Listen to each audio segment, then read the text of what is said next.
Charles Taylor ने liberty के दो कॉन्सेप्ट्स की बात की है। पहला है अपॉर्चुनिटी कॉन्सेप्ट ऑफ लिबर्टी और दूसरा है exercise concept of liberty. Charles Taylor के द्वारा दिया गया लिबर्टी का ये क्लासिफिकेशन इसाया बर्लिन के लिबर्टी के क्लासिफिकेशन से सिमिलर है। इसाया बर्लिन ने नेगेटिव एंड पॉजिटिव लिबर्टी की बात की थी। इसाया बर्लिन की नेगेटिव लिबर्टी चार्ल्स टेलर के अपॉर्चुनिटी कॉन्सेप्ट ऑफ लिबर्टी से सिमिलर है। इसी तरह इसाया बर्लिन की पॉजिटिव लिबर्टी चार्ल्स टेलर के एक्सरसाइज कॉन्सेप्ट ऑफ लिबर्टी से सिमिलर है।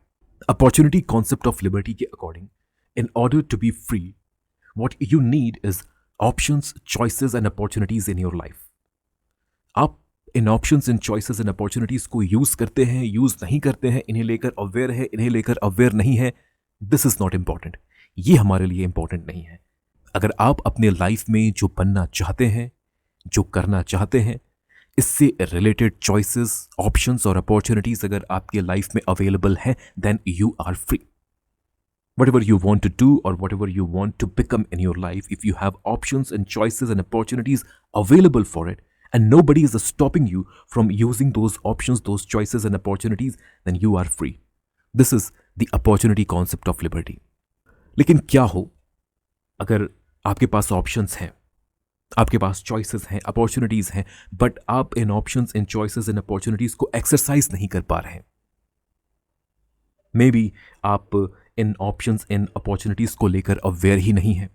मे बी आप अंदर से डरे हुए हैं, या मे बी आपके पास इन ऑप्शंस को यूज करने के लिए रिसोर्सेज ही नहीं है। क्या इस परिस्थिति, इस कंडीशन में हम आपको या एक इंडिविजुअल को फ्री कह सकते हैं?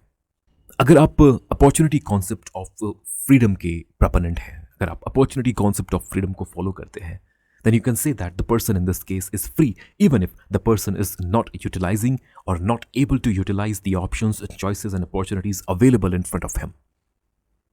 लेकिन अगर आप exercise concept of liberty के proponent है, then you will say that the person is not free. Exercise concept of liberty कहता है कि सिर्फ options, choices और opportunities का होना एक individual को free नहीं बनाता। In order to be free, one must have the ability and capability to exercise those options, those choices and opportunities. सबसे पहले तो आपको अपने पोटेंशियल को लेकर अवेयर होना होगा। आपको इस बात को लेकर अवेयर होना होगा कि हाँ, आपके पास ऑप्शंस हैं, चॉइसेस हैं, अपॉर्चुनिटीज हैं।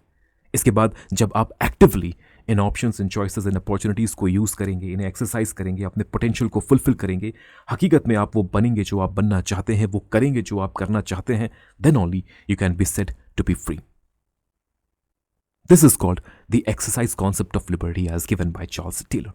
I hope that both the concepts of liberty, the opportunity concept of liberty and the exercise concept of liberty, both the concepts of liberty are clear to you.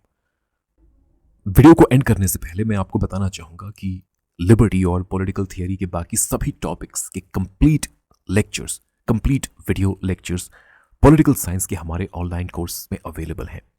UPSC political science optional के लिए और UGC net JRF political science paper 2 and paper 1 के लिए हमने political science का एक detailed exhaustive course तैयार किया है। इस कोर्स में एनरोलमेंट के लिए या इस कोर्स से रिलेटेड और अधिक जानकारी के लिए आप व्हाट्सएप के माध्यम से हमें इस नंबर पर कॉन्टैक्ट कर सकते हैं। Thank you so much for listening.